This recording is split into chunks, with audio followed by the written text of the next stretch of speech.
everybody unmuted and looking good? Okay. So we're all set with that? That's on. Okay. We're on. All right, so we'll call the meeting to order, and let's go around and do introductions. Elliot Hartstein? Janelle Ford. Keith Sylvester representing Cook County. Leanne Redden representing the MPO Policy Committee. Al Larson, Mayor Schammers, representing Northwest Cook County. Carolyn Schofield representing McHenry County. Rita Athos representing the city of Chicago. Joe Zabo, CMAP. John Oak representing Will County. Rick Reinbold representing South Suburban Cook. Justine Seidello representing the Office of the Governor.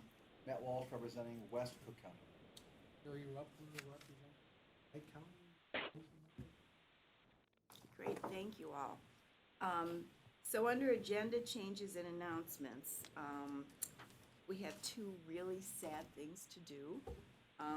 And that is to recognize two board members who are going to be leaving us, Elliot Hartstein and Peter Silvestri. This isn't in the script, but when I knew about that, with Elliot, I have known you for so many years. When I was at Northwest and you were the mayor of Buffalo Grove, I was 10, remember, and you were 12. wasn't all that long ago. And I was always so impressed, Mayor, by your integrity, your commitment to public service, and you have been such an asset to this board with your questions and your thoughtfulness, and you will be very, very missed on the board. I don't know, Joe, if you wanted to. Well, no, Elliot, I know, obviously, in my almost 3 years here now, I've seen just what an asset you've been to this board, the time and energy that you've always put into to CMAP and our initiatives. And of course, remain well aware of the fact that you're one of the founding board members, one of the few, of the originals. So you're certainly going to be missed. And although I think we have a very, worthy replacement for you, and Mayor Wepler from Libertyville.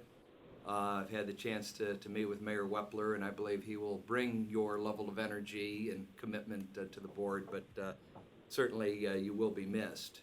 And obviously, Pete, you're going to be missed too. I remember, hey, I don't snicker. I didn't mean it like that.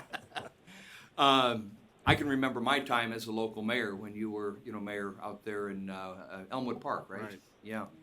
And, so even as a county board commissioner, you've certainly understood the municipal perspective on things, and certainly appreciate all of your work with the board. And so this will actually be your final board meeting, and in March your replacement will be seated. Mayor Wepler is formally seated today, so Elliot is not a participating member, but we figured it was appropriate to recognize both of you at the same meeting, the same time, and especially since you have a county board meeting next month, you wouldn't have been able to be here. So we're honoring you 1 month prematurely, but with the same heartfelt respect that we hold for Elliot. Will that affect my pension? And I just wanted to add on again, Peter, you and I have worked together for so many years, especially when you were mayor at Elmwood Park. Right. And as I was thinking about, the background and what we've all done, you'll probably remember this. Better minds prevail, but there was a time where the suburban mayors of Cook County decided that we needed an organization that would be more effective and aggressive with the General Assembly. So we decided to put together the Suburban Mayor's Action Committee of Cook County, which was SMAC. That was the name we came up with. And for a while there, we were going to do, and Peter was really involved in this, we were going to do the I think it was the Perfect Pickle Award or something strange like thing that we were going to give. Anyway, we didn't do any of that. It was okay. It was just a fun meeting. But, it's the kind of thing all the mayors bonded so closely through the different organizations, and I couldn't have found a better group of people to work with. And then it's been my privilege to serve on this board with both you and Elliot. Thank you. So wish you the very best. If I may, I have to say, it's been an honor and a privilege to serve on this board.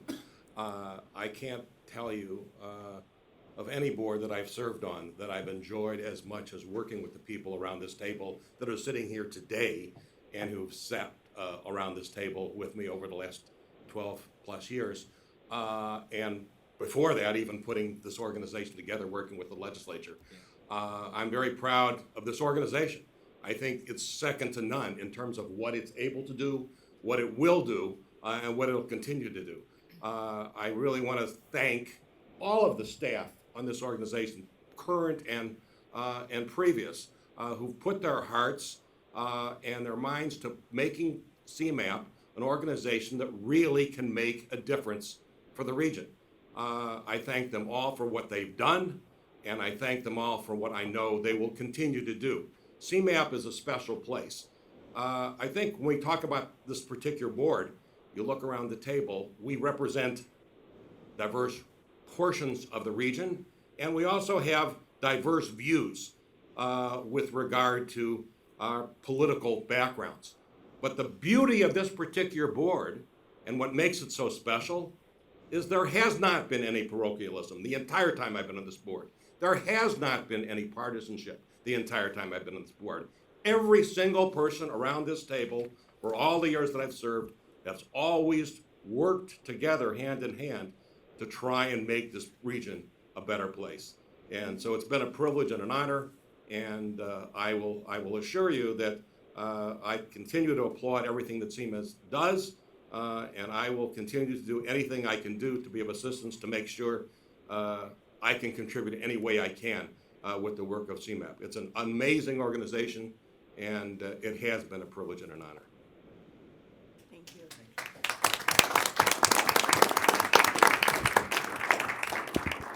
I too would like to commend Joe and his staff for the fine work that they do.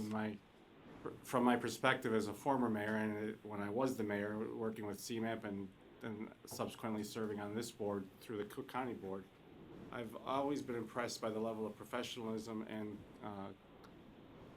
the atmosphere is just very positive. And I think that I hope that all the communities in the area know that CMAP certainly provides a very important service that needs to continue. And I tell my state legislative friends that all the time. I will continue to do that. If you think SMAC was bad, you should have heard some of the other names they were talking about. But thank you all for your courtesy and your friendship over the years. I know that will continue, and I appreciate that. So thank you. Good presentations. If you'd like to step forward, again, you have both been such an asset to this board. You will be missed, but you always have a seat at the table, so don't be strangers.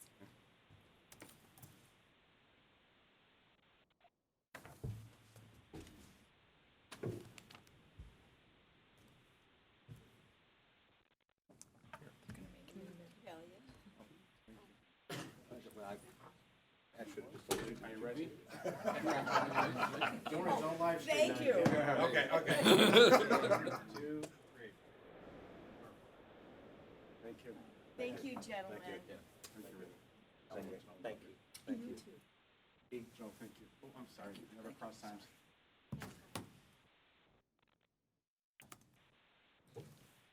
We need to check for who's on the phone. Oh, As part of the roll call. And who will we have on the phone this morning? Hi, Mayor Franco Colodi Pietro, representing DuPage County. Welcome, Mayor. Anyone And else? you have Matt Raleigh calling, Mayor from Montgomery, representing Kane and Kendall. Great. I'm thank watching you guys online right now, and you look beautiful. I'm sorry, was there a third? Okay. No, I just said I'm watching online. Oh, That's you're great. watching us online, okay.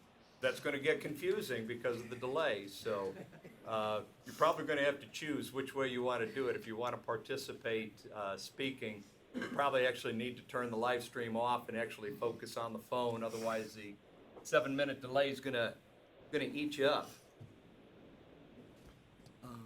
10-4. Madam Chairman, Yes.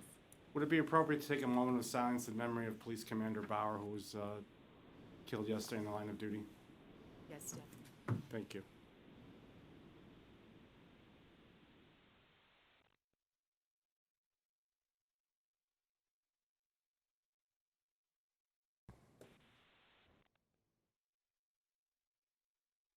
And his family is in our thoughts and prayers, as is the whole Chicago Police Department. I don't know if you were watching TV yesterday when they showed, when they bring the body to Northwestern and then out to the parade from all the police officers and fire departments was so impressive. Yeah. And you know, rightly deserved. So. Okay. With Elliot's departure, we have several positions to fill. I would like to appoint Mayor Noak to the Executive Committee of CMAP Board, and I would also like to appoint Carolyn Schofield to the second Vice Chair of the CMAP Board. And I would entertain a motion to approve these appointments. So moved. Second. All in favor? Aye. Thank you. Carolyn has also agreed to take the role of Chair of the Planning Committee. She was very excited about that, which she currently serves as a Vice Chair. Thank you for willingness to step up in that new role. And I should again, even though the Executive Director had done it already, welcome Mayor Wepler to our board. We're really pleased to have you here. And we'll look forward to having Diane Williams join us next week. You will really enjoy being on this board. As Elliot said, it's a great organization that accomplishes a lot of great things. So Thank you. welcome. Glad to have Appreciate you. it, and I know I've got some very big shoes to fill with Elliot's leaving. Hope to do as good a job as Elliot did, but that will be very difficult. Thank you and welcome again. Add Frank Beal, member Frank Beal to the role. Frank Beal from the City of Chicago has joined us. Okay. The next item on the agenda is approval of the minutes from January 10th. I'll entertain a motion. Second. All in favor? Aye. And then we'll have the Executive Director's report. Thank you, Madam Chair. The update for the local technical assistance program was in your packets. Just wanted to give you an update on dues collections. We're now 86% collected of the amount invoiced. Past due invoices were sent out a week ago today on February 7th, and we have given a updated list to each of the board members for those communities that remain unpaid within your jurisdiction. I've been out meeting with the COG directors and have most of them checked off my list since the last board meeting. Got a couple remaining that I will finish up this month, one on Friday. I forget when the next one, the following one is scheduled for. But great conversation on how CMAP can continue to be a resource region-wide. And of course, a lot of conversation on the STP reform and implementation and the questions on how that's all going to play out, but a willingness from all to continue to be a part of a positive process and making sure that it is a program that complies with the federal requirements while also meeting the needs of the local communities. And lastly, of course, the COGs have all been very, very helpful in reaching out and trying to help us with those final dues collections. Some other announcements. Congratulations to Mayor Noak. Actually, a couple congratulations. Congratulations on being made a member of the executive committee, but was out February 2nd for the ribbon cutting on the new Romeoville metro station. Beautiful facility, and pleased that it was one that was funded through our congestion mitigation air quality program. I think roughly about 95% of the project, but a beautiful station and a great addition for your community. Just returned last night from Washington, D.C., was out at the National Association of Regional Councils in D.C., participated in a roundtable on leveraging the HUD Sustainable Community Grants Initiative, which of course was the original funding for our LTA program. So my part in the panel was to give a presentation both on the history of LTA here. What it's meant is, I called it a critical part of our DNA. So both the history and putting it together, what it has meant for this agency, and then what have been our efforts to ensure that it continues into the future. The fact that it was a commitment by this board to ensure that we were able to secure alternative funding sources when that grant expired. It was a really good presentation, and it's a perfect segue for the fact that the Chicago Community Trust announced that they just renewed our, what they call general operating grant, $150,000 grant, which will be used to continue, to fund the LTA program.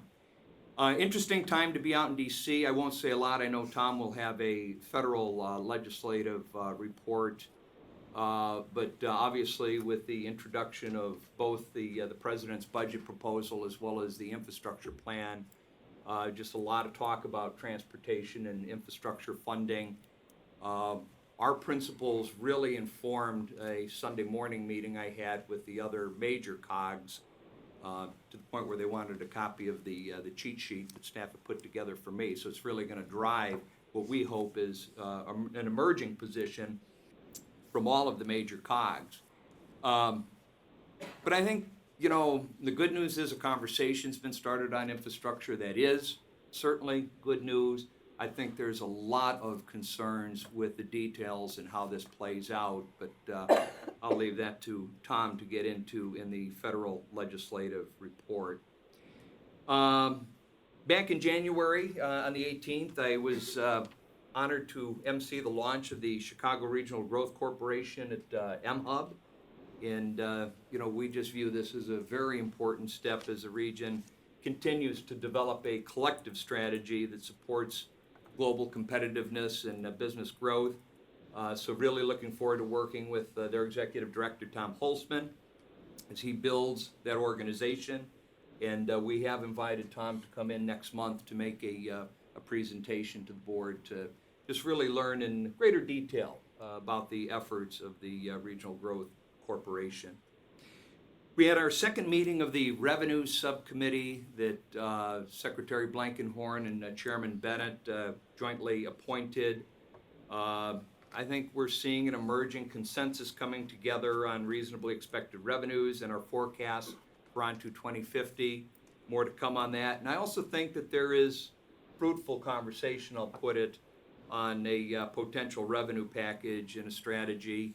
Obviously a lot of moving pieces on this and a lot of stakeholders involved, but at least the tone and tenor of the conversation is what I would call both positive and productive. So that work will continue. And Madam Chair, that's my report. Thank you very much. Are there any questions for Joe? Joe, I do have one question. On the list of board members, there's several entries that say no payment required.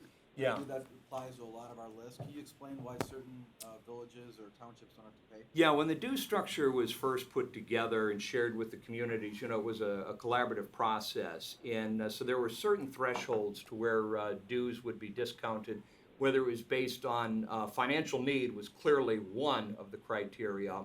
And then actually population size. There were a couple to where they were just so small that it wouldn't be worth the administrative effort to collect. But in most cases, when you see those, it's because of the financial condition of the community.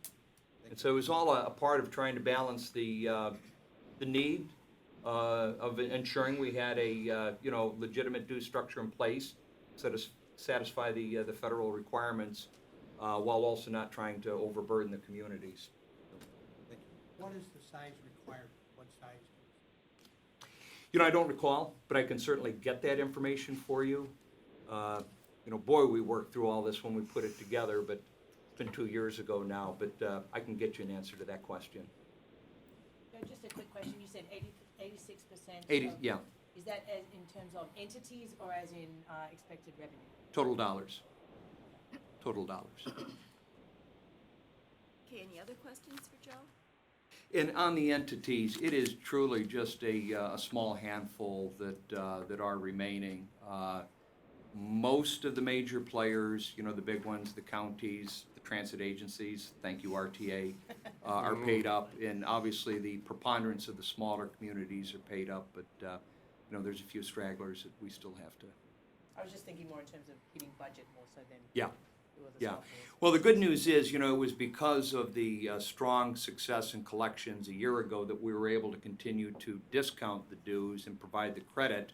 And, because it was supposed to stair step up. But as long as we continue to see strong collections, We're never going to burden the communities any more than is absolutely necessary. Okay, thank you. The next item on the agenda is procurements and contract approval. Angela? Good morning, Chairman Board. Thank you, Joe, for answering all those dues questions. I was gonna throw you the hard question, but. This morning I have two procurements I'm seeking board approval on. The first one is seeking contract approval with HLA to conduct a comprehensive plan study for the village of Shanahan. And the second contract is with Terra Engineering to conduct a canal trail feasibility study with the Village of Justice. So I'm seeking board approval for both procurements. Passage of both. Second. All in favor? Aye. Thank you very much, Angela. Thank you. And the next item on the agenda is committee reports, and as Chair of Planning Committee, Carolyn will give that report. Thank you. So the planning committee met this morning. We unfortunately did not have a quorum, so we were not able to do just a couple items on the agenda, but I think because of the transition of board members and getting on their set committees and seating them properly was the reason, but just want to remind people to attend those meetings as we're heading into the final stretch of onto 2050.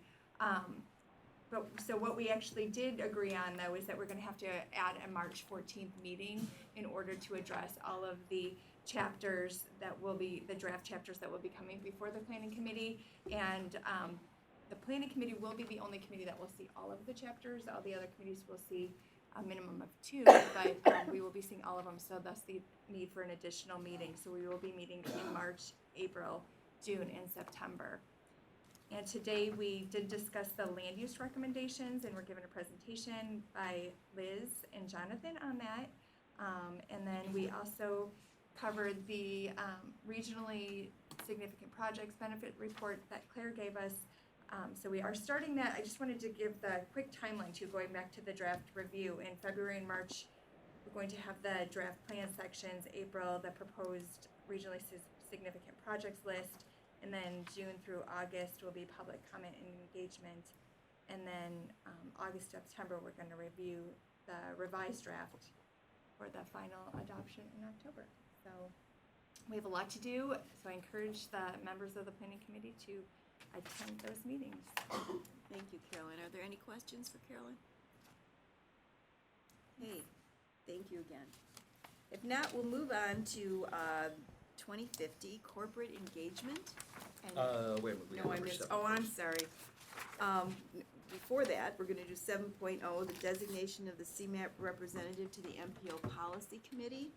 As you know, recent changes to the MPO bylaws required us to appoint 2 new members to the MPO Policy Committee as permitted by their bylaws. And so we would like to nominate Frank Beal, representing the city of Chicago, and Carolyn Schofield, representing McHenry County, as our appointees. Entertain a motion? So moved. Is there a second? Second. All in favor? Aye. All right, thank you. Congratulations. Or condolences. Wonderful, yeah, right. Help the pension? People keep talking about that. I don't have one here. Don't forget, we're live streaming now, we shouldn't joke like that. It was a joke. All right, Yeah, now. but I know it was a joke. All right, now we're moving on to a corporate engagement for the 2050 plan, and Jane will be discussing this with us. Jane Welcome. and Kelvin Harris, Ah, who is setting up a presentation for us. Well, thank you very much, Rita. Thank you, Joe.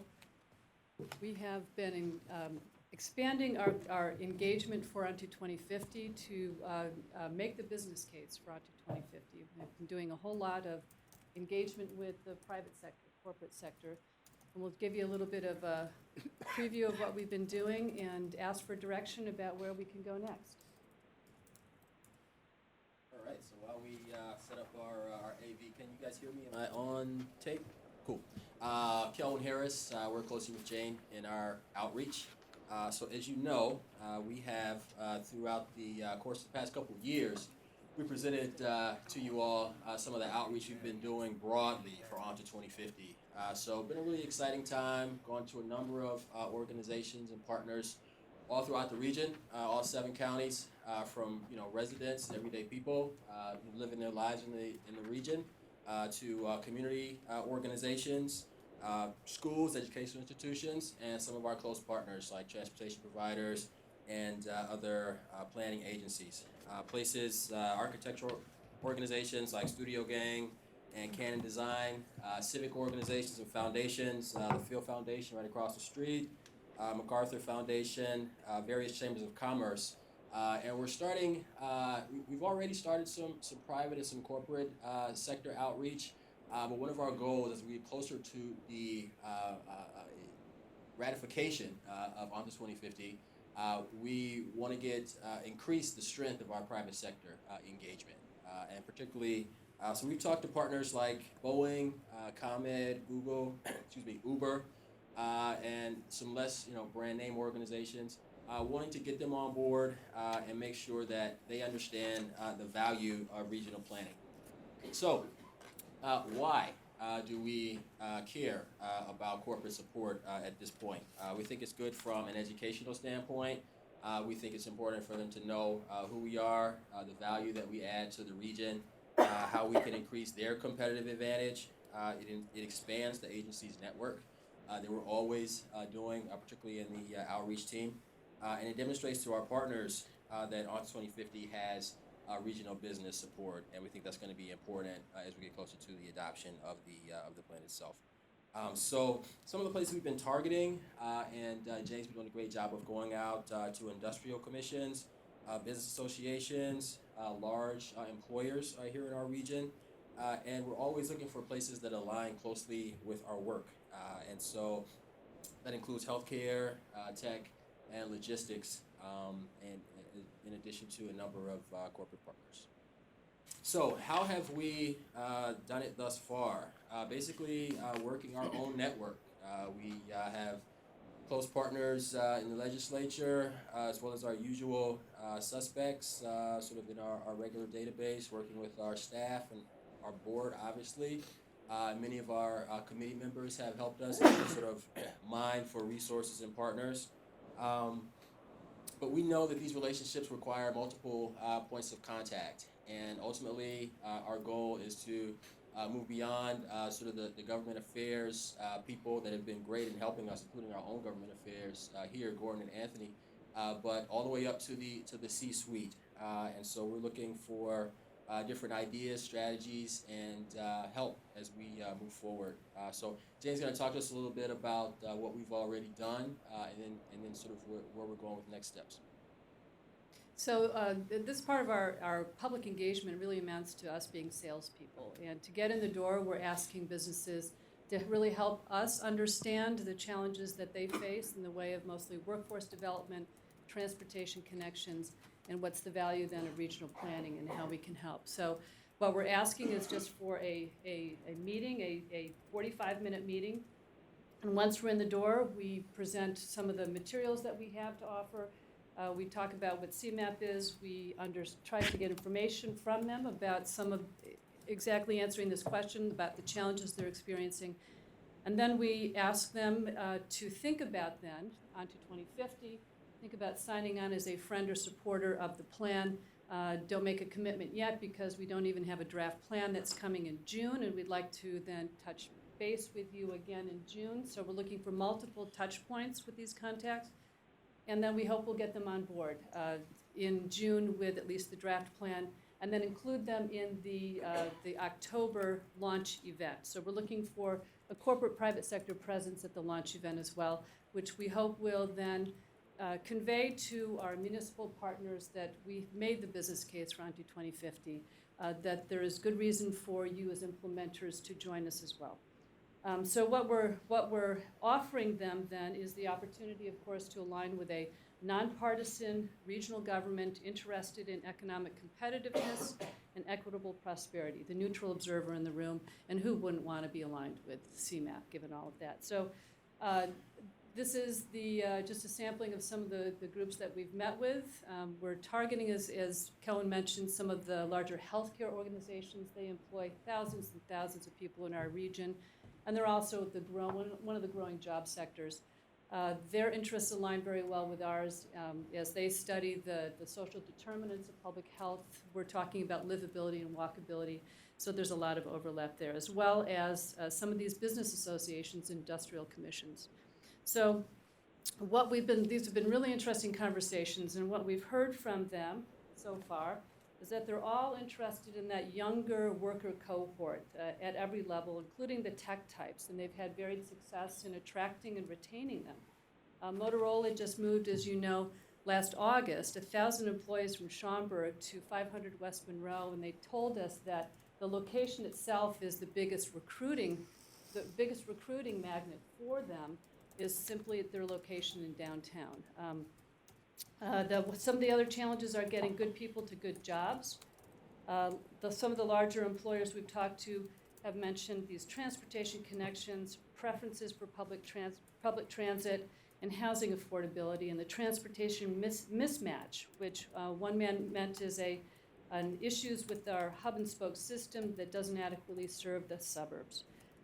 They've been talking about with us skills gaps between available jobs and job-ready labor, and then, of course, wariness about the region's ability to surmount its politics and leverage its assets, with the suggestion that there's room for some change in tax policy that might minimize unproductive cross-border competition for businesses. So the businesses that we're talking to, these are some of the things we're hearing from them.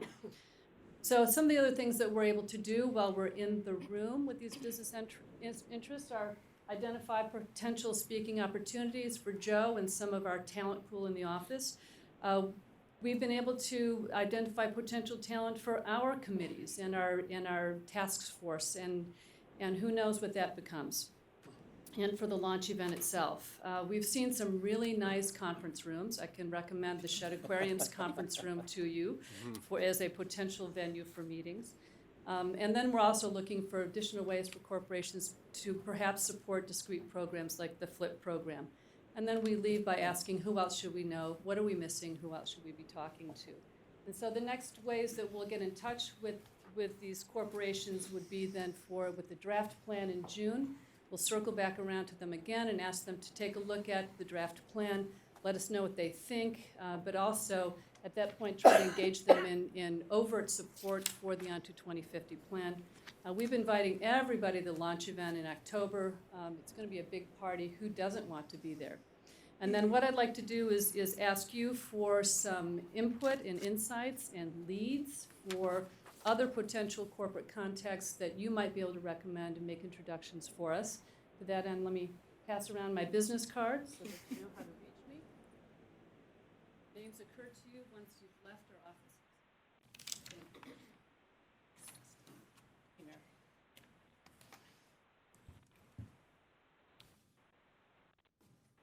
Rita, you've been a big help. Thank you very much. So any questions? You know, I just wanted to emphasize, I think that CMAP's role in engaging the corporate community onto 2050 plan has been so important to have. You know, I think sometimes we, in other things, we leave the business community out, and there's such a major player in us moving forward, and to get their opinions and have them buy into the plan is so incredibly important. But I applaud all the work that you've done. And I think it's very important for us on the board, I haven't done as much as I should have, to make sure that they're meeting the right people. So in the different communities, Jane and Kelwin, is there a size as far as all types of businesses, a Rotary Club? I mean, what are you kind of looking for? Well, here's our thinking is that there's no such thing as a bad friend. Of CMAP, and we'd really like for our outreach, whether it's community groups or private sector corporate outreach, to really reflect the diversity of the region. So yes, we're talking to big corporate anchors like Advocate, Boeing, Motorola, but we'd also like to talk to the smaller businesses like Dearborn Denham, which has a total number of employees of 20 people, but they've located in Chicago because of proximity to to be able to ship easily and a talented labor pool. So we're getting great information and feedback from all kinds of businesses of all sizes. So, no, we're not discriminating. Okay. Yes, so I think anybody it's easy to make the case that the 2050 plan will speak to the interests of everybody in the business world in this region. And so we need to talk with them as well. I have a Yeah. few different comments, if I might. Sure. And I think it's important that we reach out to our friends, but we also need to reach out to maybe those who aren't our friends. Yeah. As equally as much, and get their input. And I often, I'm not shy to voice some of those insights. One of the things, and I want to be sure that we go to, if we mentioned that we want to get up to the C-suite, I want to make sure as we just mentioned, we go to the companies that don't have C-suites. Also, I think it's incredibly important that while I continue to see, and I've seen in the past, a lot of emphasis on end users in the business community.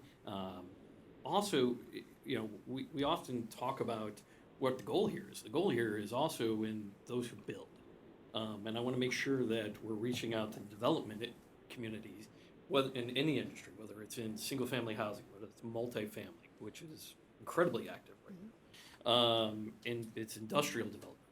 There are so many new industrial developers in our market today that you've never even heard of us.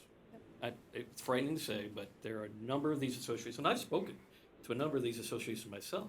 And when I mentioned that I'm from CDEC, that I sit on this board, they really don't know what I'm talking about, which is very insightful. In fact, I spoke at Real Estate Journal's industrial conference just a couple months ago. And it's hundreds of industrial developers throughout the region. And it is vitally important that we reach out to retail developers.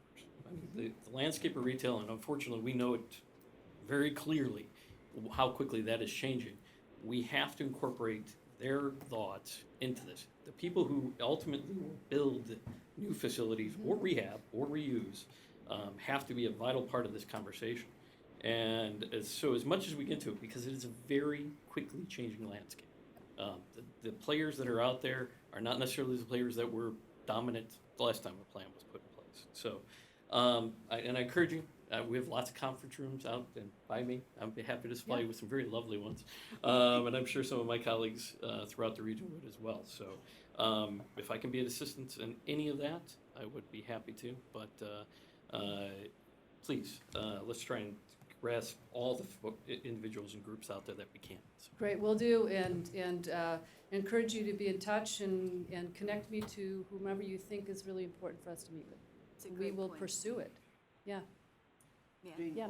when you say corporate sponsor, are you looking for just support, or are you looking for financial assistance? So when we think of names, are you asking for money as well as support, or just support?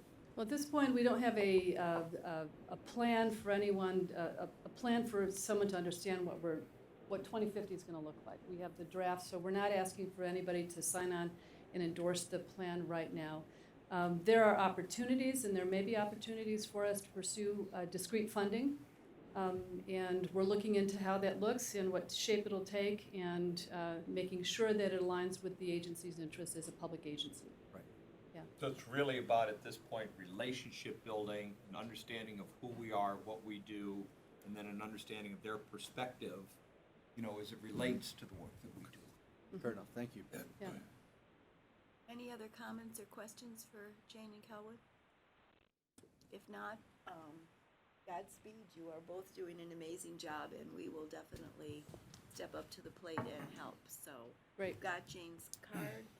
Please don't hesitate. I want to emphasize how exceedingly important it is that the corporate community is involved in the plan. Great. Thank you, Thank you. Rita. Thank you all. Thank you, Calvin.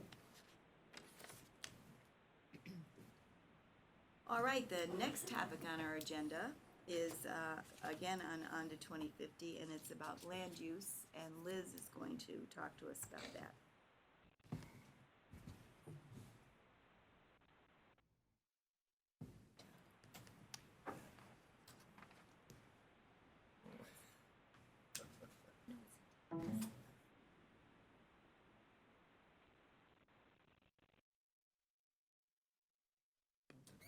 Okay, good morning, everyone. Morning. My name is Liz Shu. I'm a principal policy analyst here at CMAP. And I want to walk you through a memo that you received. I want to walk you, can everyone hear me? I want to walk you through a memo that you received that provided a high-level summary of the initial land use recommendations of ON to 2050. I'll go through some timelines later, but this is the first of a series that we want to provide to the board and committees to preview some of the major recommendations, which will eventually be followed by substantive drafts. Before we begin with the major recommendations, I thought it would be helpful to take a look back to where we started about 2.5, 3 years ago, and thinking about what we wanted to do with ON to 2050. The major goals were to build on Go to 2040.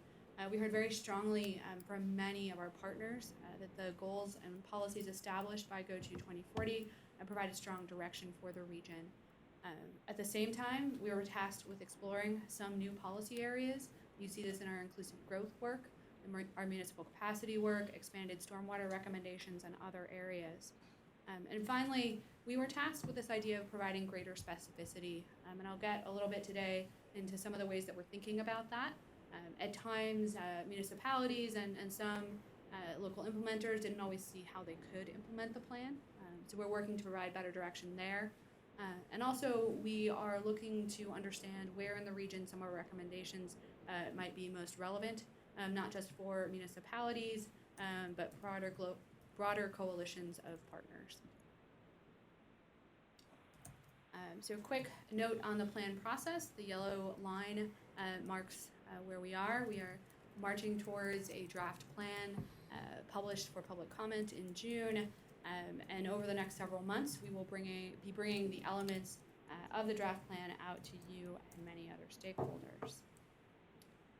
So the first of those full drafts will be released starting at the end of March. So we anticipate, we already are fleshing out the recommendations that you see at a high level in this memo into a draft chapter for land use. That will be the first of the 5 topical chapters that will be released and continually reviewed with stakeholders and committee members over that time. In April, we will discuss the proposed regionally significant project list that will actually be provided as a component of the mobility chapter at that time, early in the month to planning committee and transportation committee, and then going out more broadly for discussion. We anticipate providing a draft plan for public comment from June 15th to August 14th, coming back internally, revising, and bring the plan back for approval on October 10th. The recommendations that we are going to discuss today build on 2.5 years of work through strategy papers where we refined existing policies or proposed new policies for the plan, as well as snapshots where we looked at trends in the region and their relationship to our goals. I've highlighted in blue the strategy papers and snapshots that we believe provided the strongest contributions to the recommendations in the land use chapter.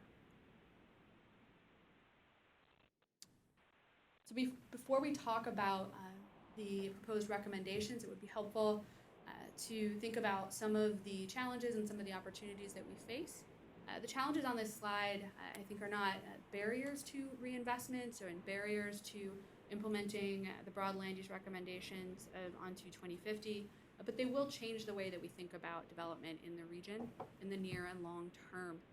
First of all, we have an aging and diversifying population. The graphic on the right side of the screen shows first population by age group in the region in 2015, and then forecasted population in 2050. And we anticipate that residents over the age of 65 will increase by 80%. Residents over the age of 75 will more than double. This will change the shape of our communities, what we need to plan for, services and amenities, and the types of places that residents might want. In all of this planning, we are facing decreasing federal and state revenues. That affects not only transportation funding, but the many services that communities provide, and the ability to tackle reinvestment, which at times can be costly for communities. The last major trend that we see is changing technology and its impact on travel patterns and communities. A few standouts here are thinking about Uber and Lyft and how that has changed how people get around, and it changed even some very fine-grained curb space needs in communities. thinking about the increased use of online ordering and that manifesting in more local deliveries throughout our communities, and also the rise of additional shared mobility services like bike share and how we want to accommodate those in our communities. We also see many opportunities for increased investment. Joe already talked today about the LTA program and the role that it has played in CMAP. That's produced, along with many partners, substantial comprehensive planning in the region. We're also seeing an increase in multi-jurisdictional planning efforts around issues of regional importance, such as the regional economy and housing issues. We're seeing a growing consumer preference for walkable communities with urban amenities. This does not mean just a city neighborhood. We're seeing this type of investment occur in many of the region's suburbs at a smaller scale, but still providing access to many amenities within a short distance. And we're also seeing a slow change in development patterns in the region. I'll walk through some of these changes in a more fine-grained way throughout the presentation. We see increased employment and to some extent households in areas with existing development, but at the same time we also see continued development in areas that have not yet been developed. The chart on this slide shows in dark blue employment change by transit access from 2000 to 2010, and the brighter blue shows change in employment from 2010 to 2015. As you go at the farthest left, that's part of the region with the highest transit access, the Central Business District, and then all the way to the right is areas of the region with limited transit availability. We've seen essentially post-recession a shift in where employment is landing in the region, moving away from loss of employment in areas with high transit availability to increase of employment in these areas and slower growth in areas with less transit availability. These are the 8 proposed recommendations of the land use element of Onto 2050 together. We think that these build on Go to 2040's broad recommendations to promote reinvestment, promote walkable communities, conserve natural areas, to really help continue to promote development that implements the plan's goals, is fiscally sustainable, supports quality of life goals, as well as supports the regional economy. One thing I do want to note, and this is noted in your memo, and I will try to remember to note it as I go through the presentation, a number of these recommendations will be repeated in other areas of Onto 2050. This is because the plan is built for the web, and we anticipate that in that environment, many people won't sit down and read it front to back. It won't be linear. So we want to develop some comprehensive recommendations that can be repeated across chapter areas, so stakeholders and those who are accessing the plan can understand comprehensive benefits. The first recommendation is to focus investment and assistance in targeted reinvestment areas. We've seen mixed progress on this in the region since 2000. In particular, the map on the right shows development that has occurred in areas that are already developed in dark brown, and development that has occurred in undeveloped areas in yellow. We think that there is room to grow in promoting reinvestment in the region, particularly since 2000. Developed land and therefore supporting infrastructure has grown at a faster rate than population, and employment in that same time has remained essentially flat. We do, however, see positive outcomes as far as conservation of open space, with 61,500 acres of open space conserved. We've been talking about this type of program with communities in the region since even before planned development. And we've heard some concerns and some benefits, and so this recommendation is really targeted to address those concerns and is to develop a program once the plan is adopted that meets those concerns. We think that the program can help prioritize limited resources and promote sustainability overall. We also heard very strongly that reinvestment is very complex and costly, whether that's addressing a brownfield remediation issue, assembling many different parcels, learning new skills for staff of communities. So we think this type of program can ensure that communities get the resources not just from CMAP, but from others to promote catalytic investment. The first strategy gets to the heart of this recommendation, which is to develop a locally driven program to identify these areas. And by locally driven, we want to emphasize that municipalities would help shape the program, along with CMAP, taking the lead, as well as many civic partners and other governmental organizations. Looking at other regions, they have tended to focus on just the middle bullet in these proposed area types, transit station areas. We're proposing a program that provides many more options. So thinking about economic centers in the region, as well as investing in disinvested areas. And when we talk about mixed use areas, the goal there is not to just think about areas with existing transit access, but many parts of the region that are community nodes, but maybe smaller scale and not on transit. One thing that is not in your memo, but I think can help you to see where we're going with the plan, is a set of example actions for this program. Each of the strategies that you see will have a set of clear steps for CMAP or for partners. This one is very heavy on CMAP and municipalities because that's who we believe to be the clear near-term implementers. And essentially tasks CMAP to work with partners, local governments to create a program to understand collaboratively what criteria might be, and then task municipalities with beginning to designate these areas for themselves. Complementing this is a recommendation to target preservation and stewardship efforts to conserve important agricultural and natural areas. We believe that this is an important strategy for many reasons. It promotes climate resilience, access to parks, improving quality of life, as well as providing broad ecosystem benefits. This recommendation is currently under development for the environment chapter. So I will cover a couple of strategies here, but there is more to come. These are the ones that are most relevant to land use. So the first two strategies really focus on identification of the areas that are most important. That would be accomplished collaboratively, and then directing resources to those areas. We also understand that the region will continue to expand. So the third strategy is focused on providing best practices and strategies for development in sensitive areas. The next strategy, support development of, or the next recommendation, support development of compact and walkable communities. Very strongly emphasizes Go to 2040 and the recommendations of the livable communities theme within that plan. We continue to believe that walkable communities provide broad benefits for the region, for transit, quality of life, reduced infrastructure costs, public health, and many other factors. But we do think that progress on this recommendation has been slow. So the chart here shows in yellow the proportion of residential units that have been developed since 2000 in 3 different time buckets within areas that would be considered infill. And then in the blue shows non-residential square footage. You see somewhat flat development of new housing units within infill supportive areas and a mild decline in terms of non-residential square footage.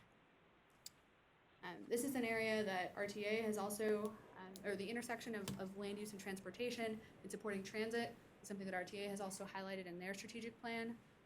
Part of the work that we are undergoing for Onto 2050 has further explored this. The chart on the bottom right shows in yellow what we consider to be the impacts of implementing land use policies on transit ridership. The largest impacts are actually increasing employment density near transit.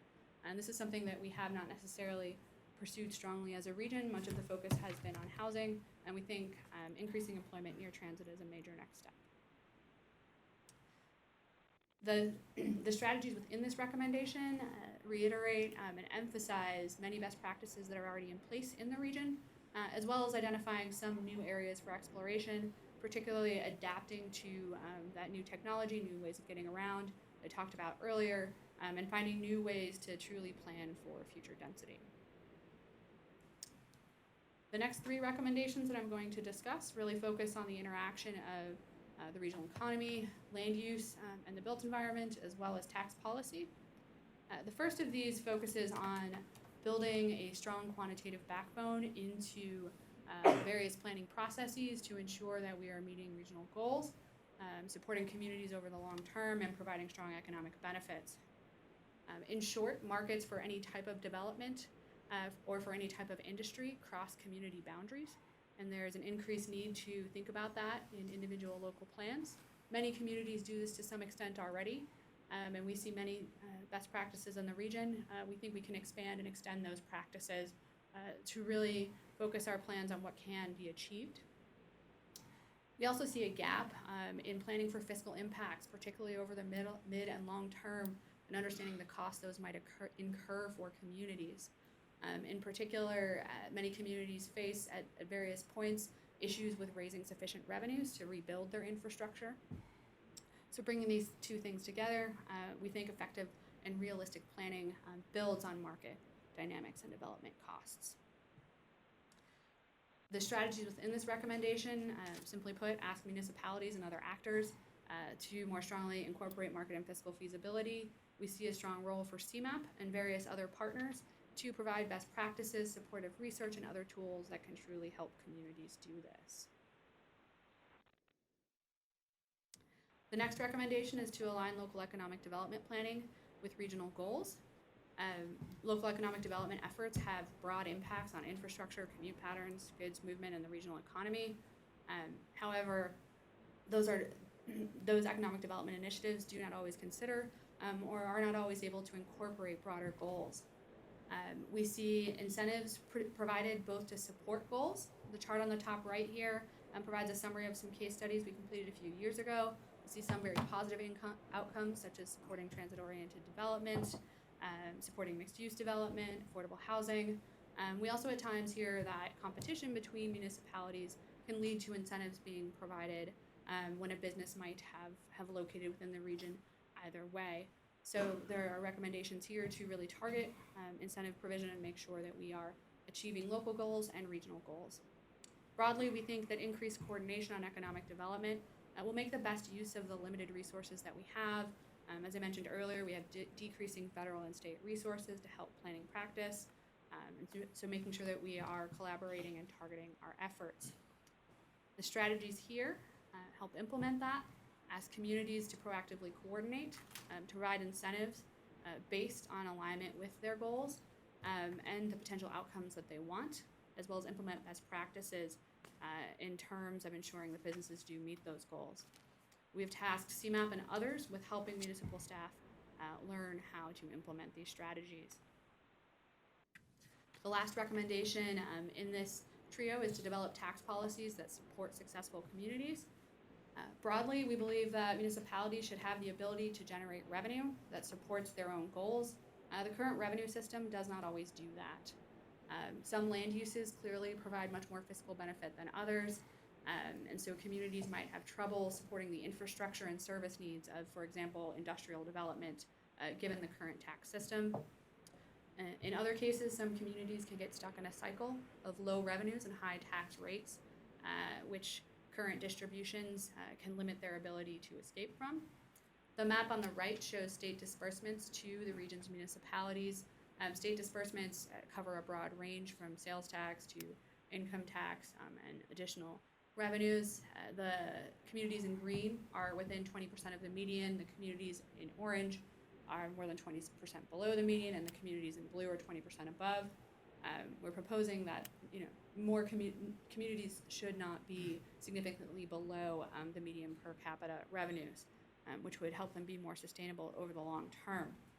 So we think creating new revenues for communities for different land uses, rethinking existing distributions can lead to better development patterns and stability overall.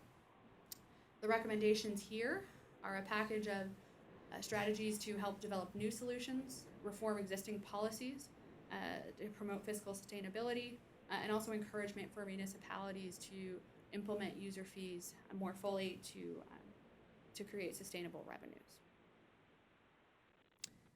The next recommendation is a shift in our housing recommendations. Go to 2040 focused on housing balance. And at this time, we're moving to something that a little bit more reflects supply and demand. I talked earlier about the idea that demand for what residents want to build or want to live in is changing. And we're also seeing some major demographic shifts in the region. We believe providing broader housing choice and can promote better quality of life, and there are strong connections to regional economic success as well. Overall, since 2040 in the region, we've actually seen a decline in combined housing and transportation affordability. So we believe we need to continue to pursue and try to implement Go to 2040 and now proposed onto 2050 recommendations to strongly link housing development with transit, access to transit and other amenities. Many of the strategies in this area build on existing best practices. There are a few new items. We think given the clearly growing senior population in the region, we need to continue to focus on this area and provide support and best practices for communities to plan for a growing senior population. We also need to provide new strategies to address lack of community acceptance of density and or of affordable housing, and continue to identify clear recommendations for changes at the federal level to better support mixed uses and affordability. The final recommendation is to pursue new investment and assistance solutions for disinvested areas. We've defined these as areas where there's a persistent long-term lack of market-driven investment. The chart on the right shows loss of employment in these areas since 1970. Nearly half, or employment in these areas has fallen by nearly half, and there's also been a substantive drop in population. Communities in these areas or that strongly overlap these areas can fall into a cycle of disinvestment where they are trapped with limited resources. We recognize that they have many assets, and we recommend pursuing coordinated efforts on the part of CMAP and others to help create change in these areas. The strategies in this recommendation build on that, essentially asking that we identify new solutions as well as carefully and clearly target existing resources to create catalytic change. We think it's critical to build the capacity of these areas to compete for various infrastructure investments. You see that in some ways already in the region. The Metropolitan Water Reclamation District assists communities in applying for stormwater improvements. Invest in Cook is also reaching out to communities and helping them apply for infrastructure funding. So we think we need to expand and do more of this. And then reaching back to the targeted reinvestment areas, which was our first recommendation that we discussed, we think disinvested areas will be a critical part of this. If you remember, ON2 2050 has 3 principles. These recommendations, we think, broadly implement each of those principles. Prioritized investment, inclusive growth, and resilience. So we're running a little short on time. I'm going to hop ahead. The first full draft will be out in February, or at the end of February. I would love if you would let me know if there are those on your staff who you think should receive the draft. We'll be sending this to relevant CMAP committees as well as various stakeholders. The remaining drafts should be released in full through the month of March, preceded again by these shorter, higher-level memos. We will bring to you, pending your ability to fit 3 of these on your schedule next month, governance, economy, and environment for discussion, mobility, and potentially one of the March items in April, and then have a draft plan that will be out for public comment June through August. Any questions? I know that was quite a lot. Questions? So there's, I know some of our staff have already connected. So there was a lot here. There was even more in the presentation than there was in the report. So personally, I'd be interested in getting the slides as well, so we can kind of synthesize or sort of absorb some of this a bit more. There's a lot of recommendations. There's a lot of implementation strategies. I think you've started to flesh them out a little bit more. So I think there's some really great stuff here. Some of the initial thoughts that we kind of had were making sure that the point that you made, I think at the very beginning of the presentation, that the implementation strategies are clear and people know what we're actually trying to kind of address and accomplish, and then that we can go forward and do some of that. I think there's some great threads. Certainly applaud all the transit connection stuff in there as well. But just making sure we're being really clear on what we're trying to fix or solve, and then how are we actually trying to translate that into implementable strategies to do that.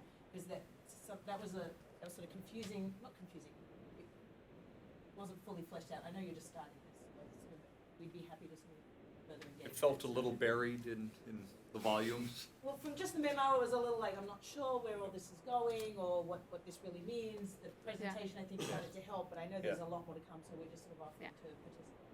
Yeah, I think the kind of upfront statement that we're trying to broadly support reinvestment and targeted expansion that supports the goals, and really build in those elements of fiscal sustainability to our recommendations and economic success. But we can talk about that a little bit more carefully, I think. Other questions? And I'm pretty sure that this was expressed with some of our staff, especially from our COG in our region as well. In continuing to move this forward, again, recognizing that this is a proactive way of engaging, especially on the municipal level, and still recognizing the municipality's ultimate authority to decide the development decisions within their community. We want to be proactive and not look like we're infringing upon their rights. I think that is definitely baked into all of our recommendations. Never a Generally, bad thing to remind. Yeah. We can clearly state that generally we want to help municipalities move along. When we talk about some of the programs early on, really being municipally driven, that is our goal. Peter? Yes, you may have mentioned this, but in one of the slide presentation, you talked about a certain percentage of land being developed and a certain amount of land being set aside for conservation. What are those figures based on? Remember that one? Yeah. I know one. The other I might have to defer a little bit on an answer. So. No, you'll answer it now. Yeah. I'm joking, Leanne. I'm joking. I get to leave today. It's done. He's going out to blaze of glory. Gonna go out in glory. So the developed land increase is based on land cover data. So is that 61,000 new acres, or is that a total 61,000 acres for conservation? So the next one, 2000 to 2015. My understanding is that's acres newly conserved or protected in some way. Newly conserved in the region. Mm-hmm. Okay, thank you. The same is true for the other. Yeah. So the newly developed is based on land cover, looking at what was undeveloped in 2001. Okay, and then so that's the period. Okay, thank you. Yeah. Other questions? Thank you. All right, thank you very much. Right, next item on the agenda is 10.0 legislative agendas and updates. Tom Katard. Morning, everybody. Good morning. So first order of business is to ask approval of this year's state and federal agenda and principles. Gordon was here last month, walked you through it. I was out with my newly born baby daughter, who's absolutely beautiful. But I watched on live streaming the board meeting. I did. You watched us. So we had your feedback. You asked for a couple changes to incorporate onto 2050 and the priorities there, and a couple other minor tweaks which were made. Other than that, the bulk of these are similar to last year's, and we look forward to changing it after adoption of onto 2050 more substantively. So for the first order of business, I'd ask, unless there's any questions, if there's. So moved. Second. Did the baby watch the streaming too? She did. She was right here. Okay, all right. Not good. I mean, she was attracted to the screens a little bit too I much. thought you were going to say it helped her fall asleep. Is there any discussion? All those in favor? Aye. Aye. Any opposed? All right. Thanks. Second is a federal update. The president released his budget on Monday, and included in it was the long-awaited infrastructure package. It is finally here. So I just wanted to run through high level and answer any questions about what is in the infrastructure package. We are actively writing a policy update that's going to go a little bit more in detail. Hope to get that out by the end of the week. But today I'll just sort of run you through what is a $200 billion infrastructure package. There's a lot of numbers going around. I can walk you through it. But essentially, real dollars from the federal treasury would be $200 billion.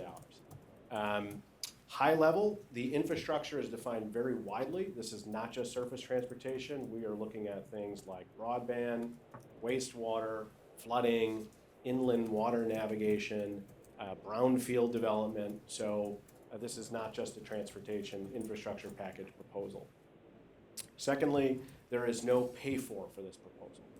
There is no new revenue or specific cuts that are tied to pay for the $200 billion in the infrastructure package.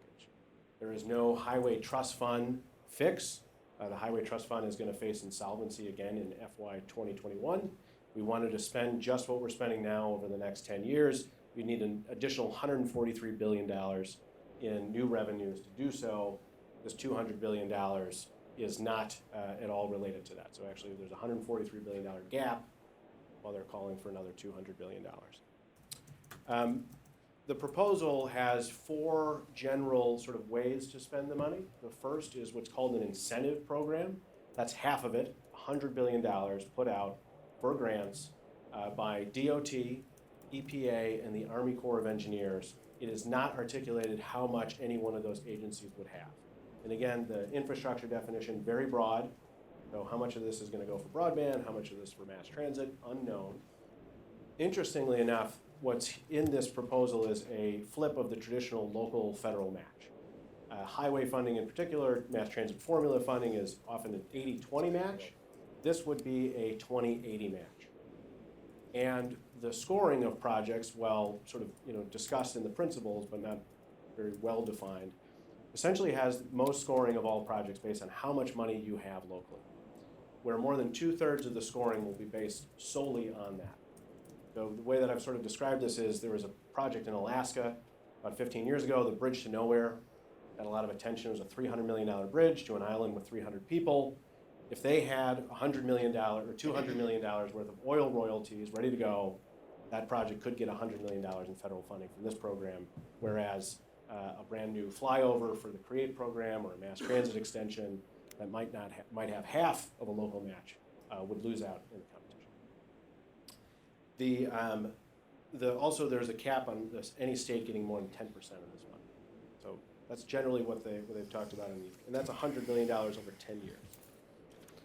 The second is a rural program that's $50 billion, and that's a block grant. So that would go to any area that is not in an urbanized area. So CMAP's metropolitan planning area is the urbanized area. All of this money will go to everywhere else. And the governor has sole discretion. Governors across the country would have sole discretion on where to spend that money. They don't articulate what the formula is to distribute it, but it'd be a formula block grant based somewhere on population and how many rural lane miles of road you have. Governor gets that funding and then can spend it on projects that meet that broad infrastructure definition, and the match there would be 80-20. So 20% local match, 80% federal. There's a transformative program that has $20 billion. This is for stuff that I think is pretty out there. Commercial space exploration, hyperloops, flying cars, whatever it might be, things that are untested, and they would have a sliding match. So if you're doing a demonstration project, you might get 30% federal investment, but if you're ready for construction, they would go up to 80%. Not a lot defined in the principles, but the concept here would be, can you use a carrot of federal investment to sort of start and spur off new things? Where the $1.5 trillion comes from is really the next piece, which is the proposal would jack up the current federal loan programs, things like TIFIA, RIF, WIFIA, which is a water lending program that really hasn't been stood up yet. They would put $14 billion to those programs, expand their eligibility. We have done very well in TIFIA in particular, which is run by USDOT. We have TIFIA projects like the Riverwalk, O'Hare and their parking and people mover have used it. We've used it in transit. TIFIA is a program that's popular to us, but this would really put it on overdrive. We've put about $1 billion towards TIFIA before, unsure how much of the $14 billion would go to that particular program, but they are calculating that lending program would leverage anywhere between $20 to $30 for every dollar put in. But again, it's loans, not grants. And so those are the main kind of components of what's out there. Just one other little policy proposal that's in there that is reflective of something that we've advocated for is a restriction, loosening the restrictions on tolling across the country. Right now there's fairly prohibitive laws against tolling existing interstates. That's lifted. They also allow the privatization of rest areas, which is an issue that's been around for a long time. And there's a lot of permitting reform, environmental NEPA reform that's included in the principles. We are just cracking that for the policy update. There is some stuff in there that's we think is problematic, but there's also some common sense reforms that link, for example, planning and the NEPA process, the environmental process, the work that we all talk about here with projects. How can we incorporate that into the NEPA process to save time? Those are things that we've been interested here at CMAP for a while. That's kind of a snapshot what's in there. And if anyone has questions, I'd be happy to answer. Question, Tom. What's your crystal ball tell you on the probability of this passing as you just presented it? I'm an eternal optimist. I think that Joe mentioned this, starting the conversation about infrastructure is very positive, and that's good. It's going to be up to the Congress about what they're going to do here. I don't think that there's a lot of support for overburdening local communities, et cetera. But I do think that there's a hunger to do something. What the market will bear is really what's hard to kind of read on this. But I think something modest can happen. And that's why really what I would like to encourage the board is, we've done this before as things move federally, is to engage with a letter that's based on the principles that you just adopted, to articulate some of the things that we want the delegation to focus on. And the other thing is that I think a silver lining here is that it's a reminder that we have to act as the region, to raise revenue as a state and as a region, because if anything happens at the very base level, we're going to have a match. But past being precedent here, the feds haven't really given us a lot of money. And it's major metropolitan regions across the country who are really choosing their own destiny and writing their economic future, and we've been kind of sitting on our hands. I think that's a critical point, coming back to the need to make sure that we do come together and move forward on a path for strong state and regional revenues. Because while I think this program's going to go through a lot of revisions, I don't think there's any question that a healthy part of it is going to be leveraging state and local dollars. And those regions that have taken the steps to implement regional revenues are going to do well. Those that haven't are truly going to starve.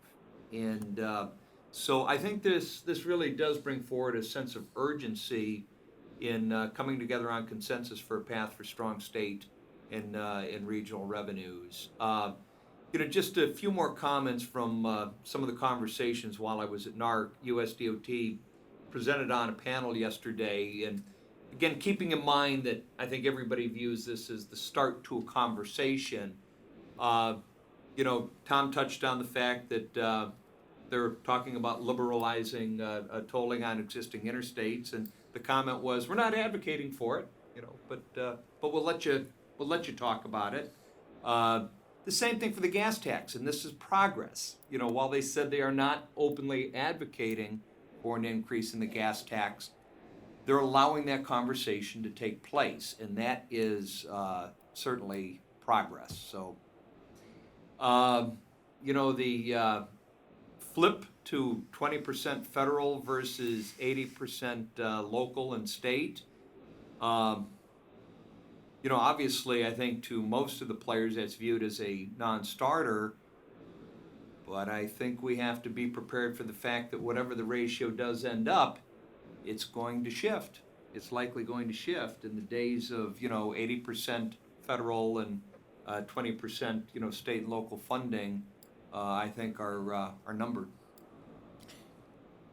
I think you put it great that this is a starting point of that conversation. I think you're right on some of the insights, and inevitable that conversation was going to occur. There are some encouraging things. As someone who's as a community that's had a phase one that's being reviewed by the federal government for over a decade now, streamlining review process would be something that we wouldn't discourage. And there's a lot of debate about what this $200 million, where it does or does not come from. And I know that it'll be interesting once you have time, and I think everybody still needs more time to fully review. But I was reading a memo from U.S. Conference mayors from their staff that probably, I think their number was almost $178 million in offsets from the president's budget in other areas of infrastructure investment that were simply being shifted. So how much real new money or where the money may or may not come from is still hotly debated. And if all this is just being moved around as a shell game, I think is going to be a big part of that conversation as we go forward. So I'll be really interested to see, once you have time to really delve into this, and then as some of these other entities as well, compare to the president's budget, how the two really flush out, and see where we really are. Yeah, the fact that the budget was introduced, at the same time, even though they're supposed to be distinct and separate, it's kind of hard to view one without looking at the other. And, some of the proposed significant cuts to transit and new starts certainly are really, really concerning. Well, and as was pointed out, this definition of infrastructure is so broad, much broader than transportation.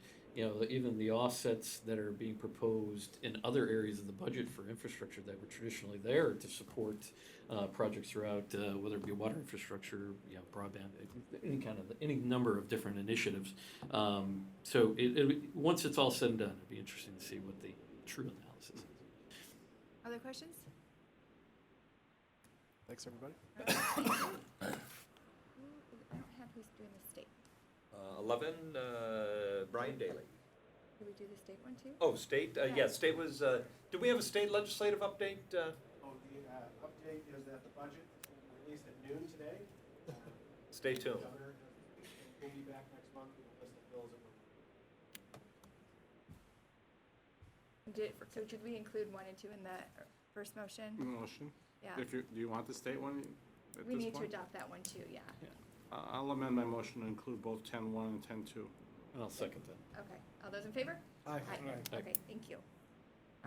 Okay, now on to 11, the climate vulnerability assessments. Brian Daly? Oh, there you are. Hi, thank you. Let me just switch this over.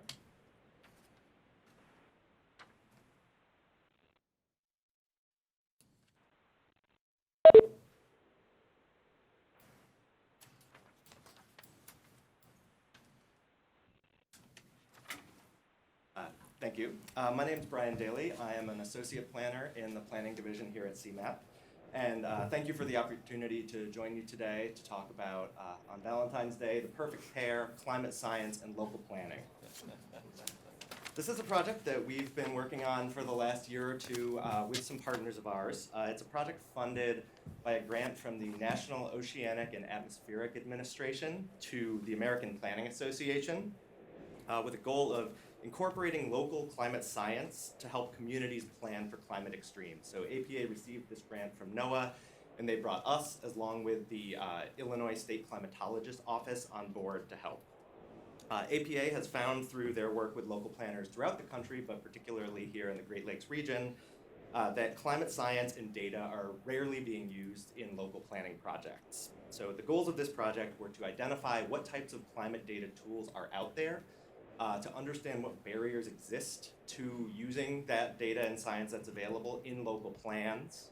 And toward that end, we're working on climate vulnerability assessments in 5 pilot communities through our LTA program to develop pilot vulnerability assessments as well as some data analysis guides and tools that local planners will be able to use going forward. So the 5 pilot communities that we're working with were already part of our LTA portfolio, and they were projects where climate-related hazards were especially relevant. So for each of these, we're completing a vulnerability assessment that will inform recommendations for their broader plan. And those 5 communities are the city of Berwyn, where we're working on a stormwater plan. So this is looking mostly at urban flooding issues and how those may be affected by climate change. The city of Des Plaines, which experiences flooding both from their rivers as well as urban flooding. We're working on a comprehensive plan there and how to integrate climate-related recommendations for their stormwater planning. In McHenry County and also in Lake County, we're working on a river corridor plan along the Fox River, basically from Cary up to Burton's Bridge. This project will be looking more at some of the natural resources and open space implications, but also looking at flooding from the Fox River. The village of Richmond Park, where we worked on a capital improvement plan. This is a community that has been making capital investments in their stormwater system, so we were looking at ways to bring some climate considerations into that process. And lastly, the city of Wilmington in Will County, where we're working on a downtown plan.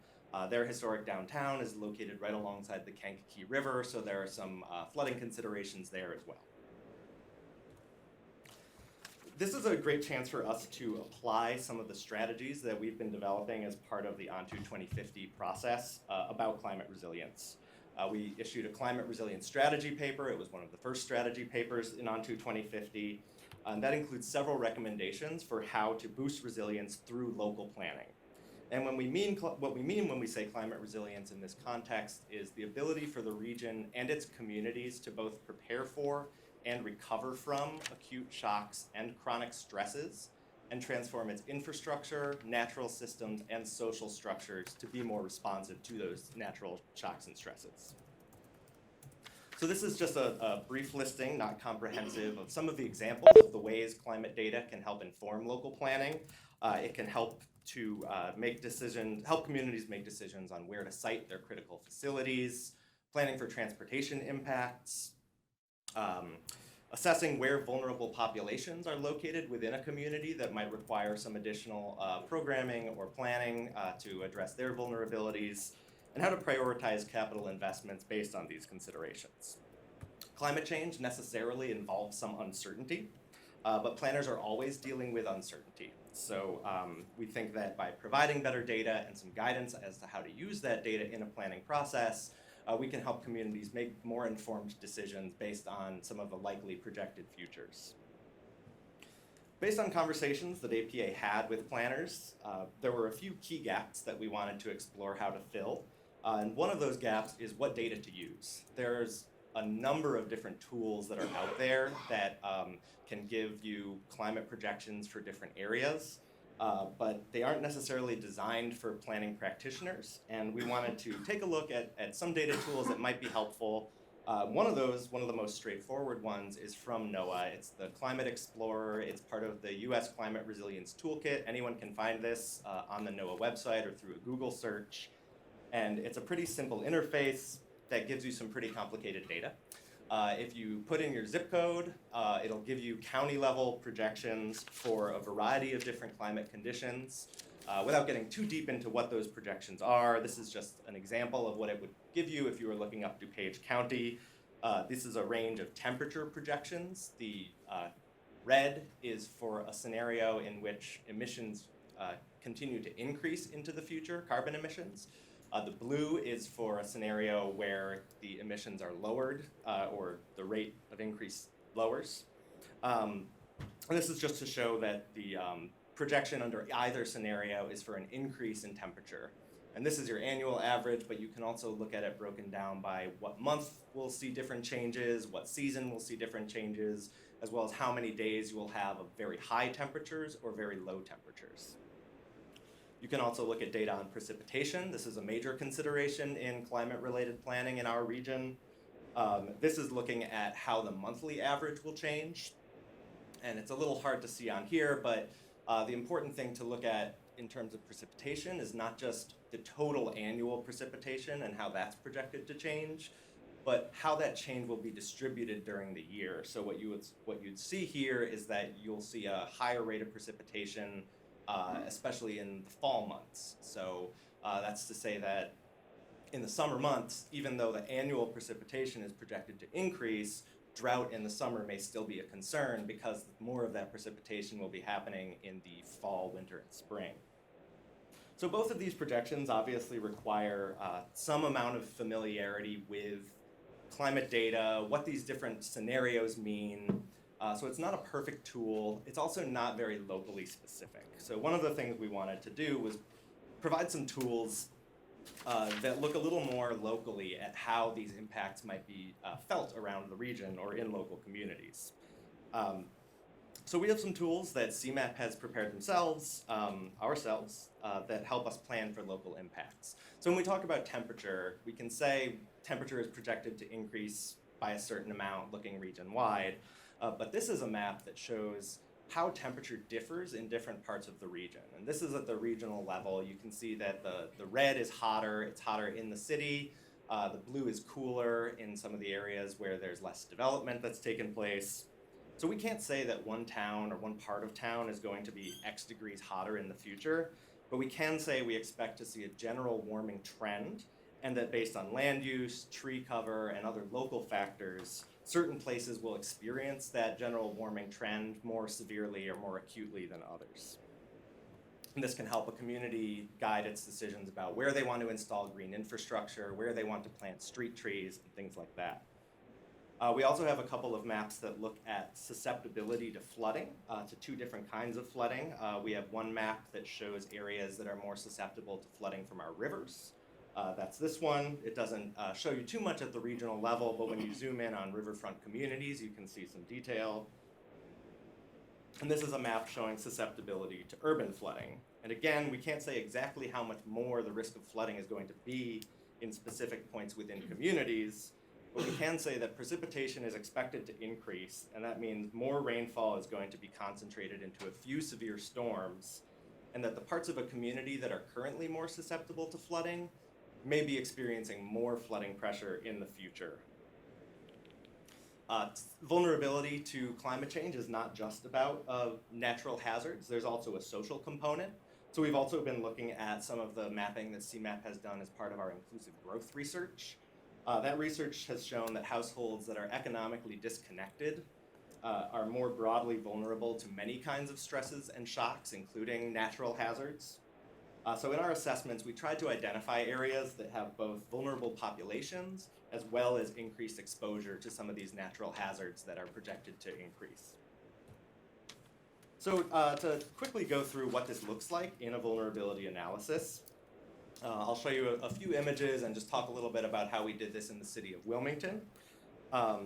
Besides identifying what data to use, we wanted to develop a way to put that data in context. And the vulnerability analysis kind of gives a framework for what planners could do when they have this data in their community.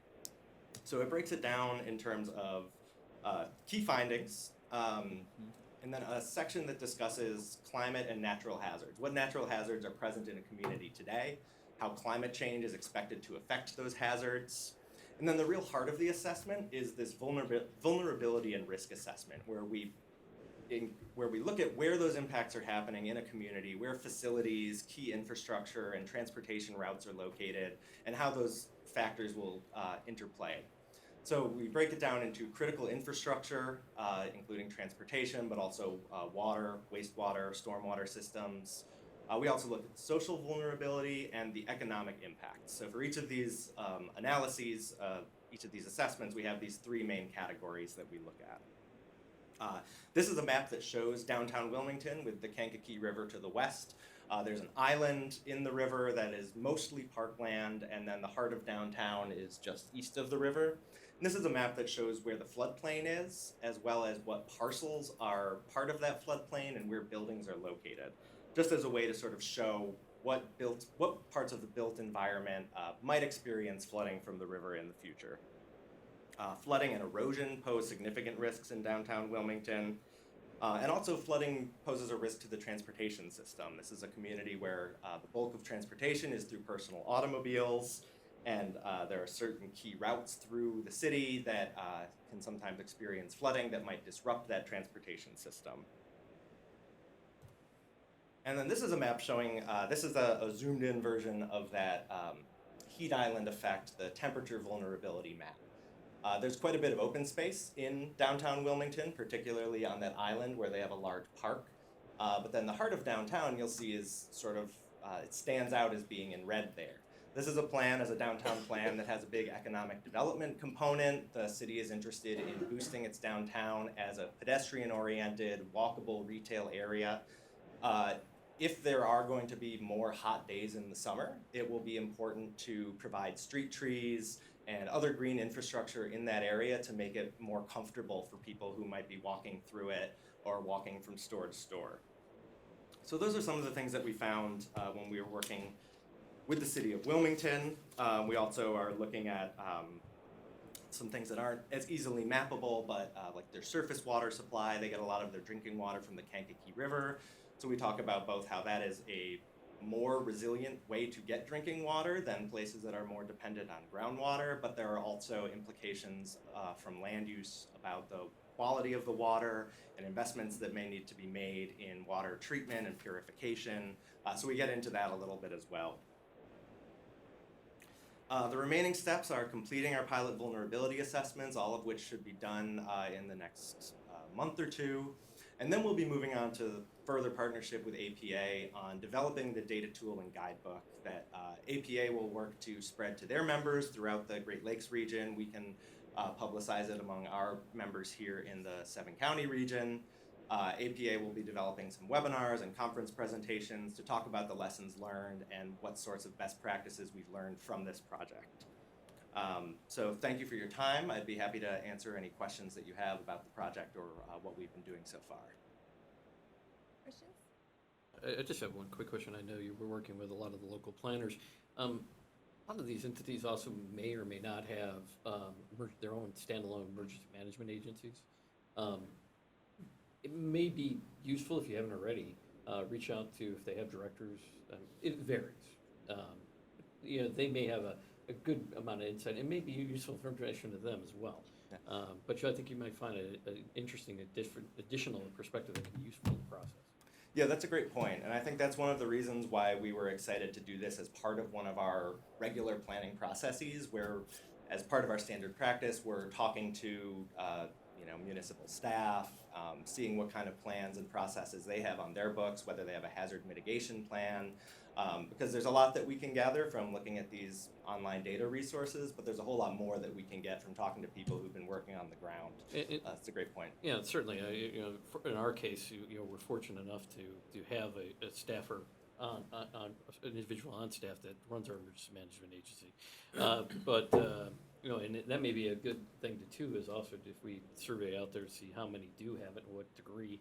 And again, look at the best practices for that as we look at climate change and what that impacts are, and additionally how to prepare for rapid onsets or major events. Yep. Yeah, thank you. Anything else? All right. Thank you very much. Thank you. So then, is there any other business from the board? I'd just like to again thank everyone that came out for our ribbon cutting for our new metro station. I want to thank this agency. I want to thank all the staff who came out from here. We were happy to recognize everyone that was out for the event. We had quite a large crowd on a fairly cold day. You were more than welcome. You could have come back out on Monday, -4 at 5:30 in the morning, greeting passengers. We did have coffee and muffins for everyone, but I want to thank everybody. It was a long process, over 8 years from the time that we were actually able to roll up our sleeves and get real serious on the project to the time that it came to fruition. Again, I think that our project, while it is our project, and I take a certain amount of pride in that, and our community does, but I think it's also a good example of, and I said this during my comments at the event, that government can come together at all levels, because this project took, and the private sector as well, if not for the partnership with the Citgo refinery, we would not be able to do this project and their donation of land, and not for the cooperation ultimately with Canadian National, we would not be able to do the project. And with partnering municipalities, partnership with the county, the state, and multiple agencies, Metro, IDOT, this agency, so many different groups that were a part of that process throughout the many years. And so I just want to thank again everyone, and thank everyone for coming out, and we're happy to be a part of the system. Thank you. Any other business? Our next meeting will be March 14th. The next board meeting will be March 14th. And now I will open the meeting up for public comment. This is an opportunity for comments from members of the audience. Good morning. Caroline.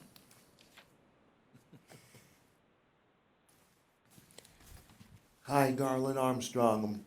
I'm just deeply concerned about the Cumberland Blue Line train station near O'Hare, because where people are getting off going to the buses, at the end they don't have like a ramp thing where people go up in wheelchairs to get on the bus like they have at Rosemont or Midway, nor even a bus stop sign for accessibility for people with disabilities. And I found out from CTA, they said it's a capital part and they don't have enough money.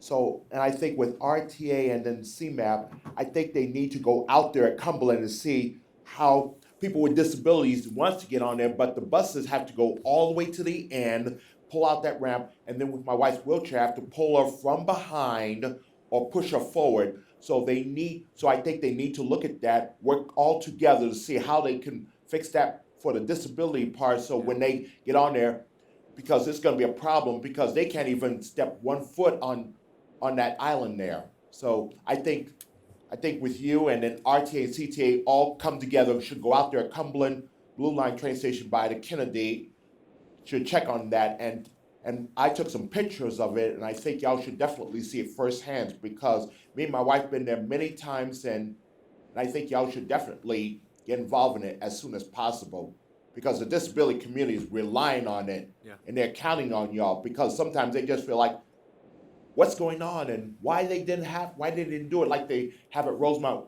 or Midway, where people can go up there and get on the buses. So I think you need to do that right away as soon as possible. Okay. Thank you. Thank you, I can Brian. contact CTA staff and, Okay, thank you. Thank you. We'll also contact the alderman's office, since the CTA is under the jurisdiction of the city. And the county's doing some funding of some project at that area, so this might be part of it. Cumberland Station in general needs a lot of work. So this would be a very important part of that. Thank you, Thank you. Commissioner. Any other public comments?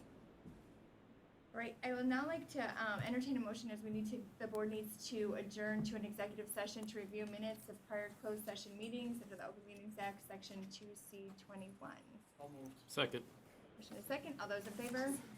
Aye. Any opposed? All right, we will go into executive session as soon as the room is And there'll be no business